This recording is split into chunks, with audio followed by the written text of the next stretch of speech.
Dalawang araw bago ang anibersaryo ng 1986 EDSA People Power Revolution, nagsagawa ng mga pagtitipon at protesta ang ilang grupo. Nagsama-sama sa isang misa ang ilang politiko sa EDSA Shrine.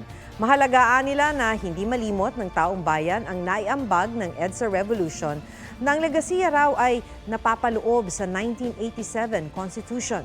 Kaya gano'n na lang daw ang kanilang pagtutol sa mga panukalang baguhin ito sa pamamagitan ng charter change. Kinundi na rin ito ng mga grupo ng kababaihan na nagtipon-tipon naman sa bantayog ng mga bayani.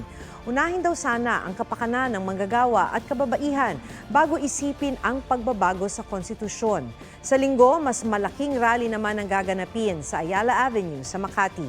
Tampok dito ang countdown sa mismong araw ng pag-alis sa bansa ni dating Pangulong Ferdinand Marcos, 38 taon na ang nakalilipas.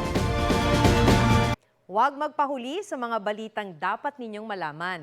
Mag-subscribe sa GMA Integrated News sa YouTube.